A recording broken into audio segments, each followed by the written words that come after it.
नमस्कार। देखिए बच्चों, आज आपके सामने जो प्रश्नमाला लेकर के आए हैं बहुत ही महत्वपूर्ण है और जिस विषय को आप तैयार कर रहे हैं बाल मनोविज्ञान, निश्चित रूप से बहुत ही विशेष, बहुत अच्छा विषय है। बहुत ज़्यादा मन लगा करके इसको समझना है आपको। और बाल मनोविज्ञान, चूंकि मनोविज्ञान ही एक ऐसा विषय है जो बहुत ही रोचक है, बहुत ही विज्ञान पर आधारित है और इसको समझे बिना आप जो है बच्चों के मनोविज्ञान को नहीं समझ सकते हैं। ये सीधे सीधे बहुत पहले इसको मन का विज्ञान कहा गया, फिर बच्चे के मन का विज्ञान कहा गया और सचमुच में ये बच्चे का जो मन होता है उसके अंदर जो विज्ञान होता है, उस माने जो ज्ञान है और जो तर्क संगत ज्ञान है वो क्या सोचता है क्या नहीं सोचता है, ये ढेर सारे जो प्रश्न है निश्चित रूप से वो आधारित होते हैं। जो बच्चे की रूपरेखा है, संरचना है, उसका मस्तिष्क है, उसके मस्तिष्क का भार है, ये ढेर सारी चीजें निर्धारित करती हैं कि बच्चे का बाल मनोविज्ञान किस तरीके का है। तो आइए देखते हैं कि जो शारीरिक संरचना होती है जो बाल मनोविज्ञान को प्रभावित करती है, उसमें कौन कौन सी चीजें जो हैं महत्वपूर्ण है। उनमें सबसे पहला जो होता है शिशु का मस्तिष्क होता है। क्योंकि आप लोग को मालूम है कि बाल मनोवैज्ञानिकों ने, ढेर सारे लोगों ने पहले ही कहा है कि ये जो मनोविज्ञान है क्या है, ये मन का विज्ञान है। तो मन जो होता है, यानी मन कहाँ से चलता है, हमारा मस्तिष्क जो दिमाग होता है ना, तो उस दिमाग पर निर्भर करता है कि हमारा जो विज्ञान है वो कैसा है, हम क्या सोचते हैं और क्या नहीं सोचते हैं। ये सारी चीजें कहाँ से आती हैं, ये मस्तिष्क से आती हैं। तो पहला प्रश्न हमारी इस सीरीज का बाल मनोविज्ञान भाग 1 में पहला प्रश्न है कि शिशु के मस्तिष्क का भार कितना होता है। और बहुत ढेर सारे बच्चे इस प्रश्न के उत्तर को जानते हैं। शिशु के मस्तिष्क का भार 350 ग्राम होता है। तो इसका बहुत ठीक उत्तर है, बहुत सही उत्तर है। इस उत्तर को बार बार जो है परीक्षाओं में माना जाता है। ढेर सारी उत्तर कुंजी जो भी आती है सरकार की तरफ से, सरकारी वेबसाइट पे, वो इसी को मानते हैं। 350 ग्राम होता है शिशु के मस्तिष्क का भार। सारे बच्चे, मेरी राय है कि आप लोग एक अपनी नोटबुक ले लें, पेन ले लें, कॉपी ले लें और उसमें नोट करते जाए। अगला प्रश्न है कि स्वस्थ मनुष्य के मस्तिष्क का वजन कितना होता है। देखिए, आप लोग को ध्यान रखना है कि शिशु के मस्तिष्क का भार जो होता है वो 350 ग्राम होता है और जब स्वस्थ मनुष्य हो जाता है, वो माने बड़ा हो जाता है, वयस्क हो जाता है, तो उसके मस्तिष्क का वजन कितना हो जाता है। तो देखिए, आपको अंदाजा लगाना मुश्किल हो जाएगा कि जब शिशु होता है तो उसके मस्तिष्क का भार केवल 350 ग्राम होता है और जब वही स्वस्थ मनुष्य के रूप में तैयार होता है, व्यक्ति बनता है, वयस्क हो जाता है, तो उसके स्वस्थ मनुष्य के मस्तिष्क का वजन कितना होता है। तो आप लोग को पता होगा, जिनको नहीं पता है वो नोट कर लें। तब होता है 1400 ग्राम। कितना होता है? 1400 ग्राम होता है। बिल्कुल ठीक बात है। अगला प्रश्न है कि जो जन्म के समय जो लंबाई होती है वो लड़की की अधिक होती है कि लड़के की अधिक होती है, ये प्रश्न है। भाई, जन्म जब होता है छोटे से बच्चे का, तो उस समय कौन लंबा होता है? आप लोगों ने तो गौर किया होगा कि जन्म के समय लड़की लंबी होती है कि लड़का लंबा होता है। खैर, ये बहुत बहुत गंभीर बात है, बहुत ही ऐसी बात है जिसके बारे में आपने कभी नहीं सोचा होगा, लेकिन आज आपको सोचना है और आगे से आपको इस पर गौर करना है, देखना है क्या वाकई ऐसा होता है। तो आपको बता दें कि जो लड़के की लंबाई होती है वो लड़की की लंबाई से कम होती है। क्या होता है? लड़के की लंबाई अधिक होती है और लड़की की लंबाई कैसी होती है? कम होती है। तो ठीक से उत्तर को नोट कर लीजिए कि जन्म के समय लड़के की लंबाई अधिक होती है।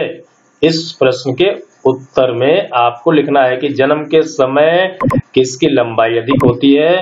तो आप लोग गौर से देख लीजिए कि जन्म के समय जो है वो लंबाई अधिक होती है किसकी? लड़के की। ठीक है।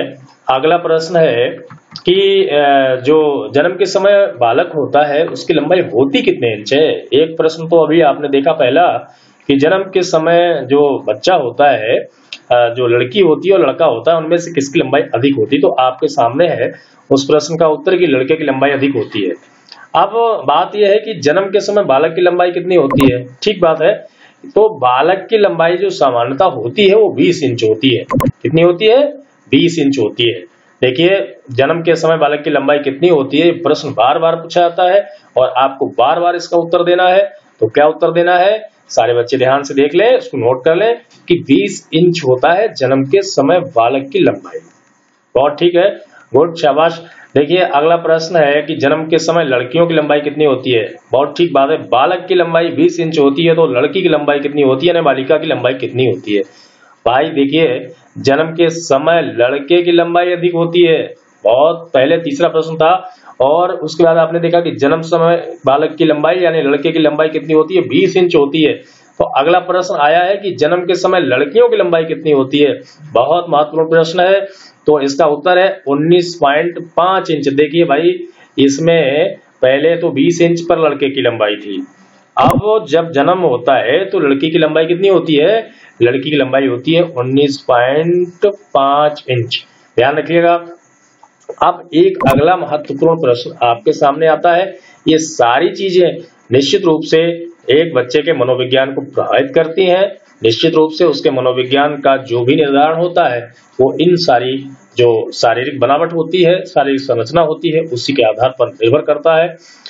अब इसी शारीरिक संरचना का एक बहुत महत्वपूर्ण भाग होता है दांत। मानव के अस्थायी दांत कितने होते हैं, या इसको ऐसे कह सकते हैं कि मानव के अस्थायी दांत अर्थात दूध के दांत कितने होते हैं? तो अभी क्या होता है कि सामान्यतः जो वयस्क मनुष्य होता है, मानव होता है, उसके दांत 32 होते हैं। लेकिन अभी यहाँ पे पूछा गया मानव के अस्थायी दांत अर्थात दूध के दांत कितने होते हैं? तो सारे बच्चे इस प्रश्न को नोट कर लें, इसका उत्तर है 20। कितने होते हैं? 20। मानव के अस्थायी दांत होते हैं 20। ध्यान रखिएगा। अब ये है कि मानव के अस्थायी दांतों की संख्या कितनी होती है? फिर वही आफत, अरे भाई मानव के अस्थायी दांतों की संख्या, देखिए ये अस्थायी था और ये है स्थायी, इसको दोनों को ध्यान रखिएगा। देखिए यहाँ पे क्या है, ये अस्थायी दांत पूछे गए थे, और यहाँ पे क्या पूछा गया? मानव के स्थायी दांत। स्थायी और अस्थायी में बहुत अंतर होता है, हाँ तो ध्यान रखना है वो। देखिए इसलिए उसको कहा गया था कि ये क्या है, ये दूध के दांत है। कैसे दांत है? अस्थायी दांत अर्थात दूध के दांत। ये टूट जाते हैं कुछ समय के बाद, और फिर दूसरे दांत जो निकलते हैं उनको क्या कहा जाता है? वो अस्थायी दांत कहलाते हैं। स्थायी माने जो जिंदगी भर तुम्हारे साथ रहेंगे। ध्यान रखिएगा ना, अस्थायी और स्थायी दांत में अंतर होता है। इसलिए अब प्रश्न यह बनता है कि मानव के स्थायी दांतों की संख्या कितनी होती है, और इसका बहुत महत्वपूर्ण उत्तर है आपके सामने कि मानव के स्थायी दांतों की संख्या होती है 12। सारे बच्चे इसको नोट कर लें, अच्छे से तैयार कर लें। निश्चित रूप से दांतों के ऊपर लगातार प्रश्न पूछे जाते हैं, और यदि आपने अच्छे से तैयारी कर ली तो निश्चित रूप से आपका 1 अंक पक्का होगा। अब बात ये आती है कि जो एक जिसको कहते हैं ना आंधी और तूफान की अवस्था, आपने पढ़ा होगा, जब अवस्थाएं पढ़ेंगे तो आप लोग देखेंगे। अभी तो हम शारीरिक संरचना और बाल मनोविज्ञान जिसके प्रभावित होता है उन चीजों को पढ़ रहे हैं। तो अब है हमारे सामने कि किशोर अवस्था में कितने दांत होते हैं। अभी हमने मानव के स्थायी दांतों की संख्या 12 देखी, हमने देखा मानव के अस्थायी दांतों की संख्या, दूध के दांतों की संख्या 20 है। अब हम देख रहे हैं किशोरावस्था में कितने दांत होते हैं। भैया ना तो स्थायी दांत की बात की जा रही है ना अस्थायी दांत की बात की जा रही है, बात किशोरावस्था की जा रही है। तो किशोरावस्था में कितने दांत होते हैं उसकी संख्या आपको बतानी है।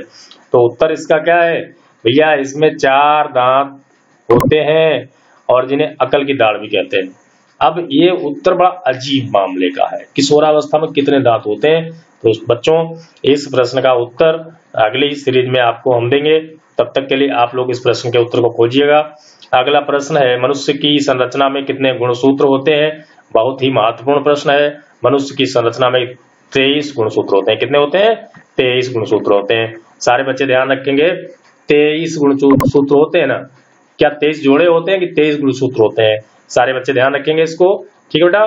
तो अगला प्रश्न है हमारा कि लिंग निर्धारण कौन सा जोड़ा करता है? जो गुणसूत्र होते हैं निश्चित रूप से वे लिंग का निर्धारण करते हैं, और लिंग का निर्धारण कौन करता है? तो लिंग का निर्धारण करता है 23वां जोड़ा। कौन सा जोड़ा करता है? 23वां जोड़ा करता है, ध्यान रखिएगा। और डिंबावस्था कितने दिन की होती है? इसको भी बहुत महत्वपूर्ण प्रश्न है, ध्यान रखिएगा। तो डिंबावस्था होती है केवल 14 दिन की। क्या होती है? डिंबावस्था 14 दिन की होती है, ध्यान रखिएगा। दोस्तों अगले सीरीज के लिए आप लोग तैयार हो जाइए। अभी तक केवल 14 प्रश्न ही अभी तक आपके पास से आए हैं, 11 प्रश्न। ये मनोविज्ञान की जो सीरीज थी उसका पहला भाग था। दूसरे भाग को लेकर के बहुत जल्दी हम आपके सामने आएंगे। तब तक के लिए आप इसके मनोविज्ञान को जो प्रभावित करने वाली चीजें हैं, जो संरचना है मनुष्य की, उसको ध्यान में रखिएगा। धन्यवाद, जय हिंद, मिलते हैं आगे।